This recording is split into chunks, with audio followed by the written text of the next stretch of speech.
Fresno police are launching an all-out blitz on violent crime with an operation that starts this weekend. The number of shootings continues to rise. And CBS 47's A.J. Cotto live at Fresno Police Headquarters. A.J., the city saw its most recent shooting just a couple hours ago.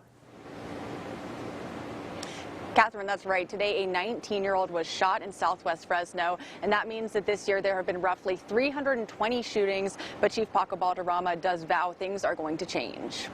A wave of violence continues in Fresno as a massive effort to curb it approaches. Earlier this week, Police Chief Paco Balderrama announcing new tactics will be implemented starting this weekend. We cannot put up with this anymore. This as the violence continues throughout the city, with a 19-year-old shot at least once in the upper abdomen Friday.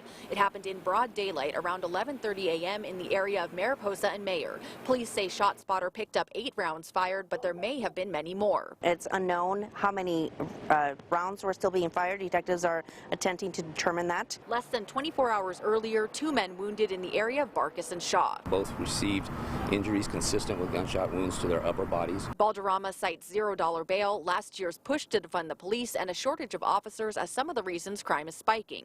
The operation kicking off this weekend means all the department's specialized units will be focusing on violent crime, hoping to increase response time and better utilize officer intel. Balderrama believes it will work, but with an already understaffed department, there may be a cost. When we overly focus on violent crime, we will drive the numbers down.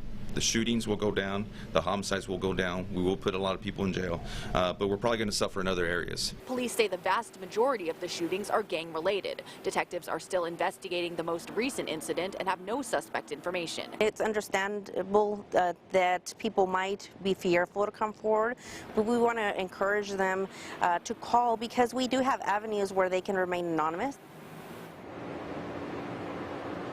And police say the operation will involve their magic units, which do focus on gangs. They also say that there is no end date to this operation, and they're going to do it as long as they need to. Reporting live in downtown Fresno, A.J. Cotto, CBS 47 Eyewitness News.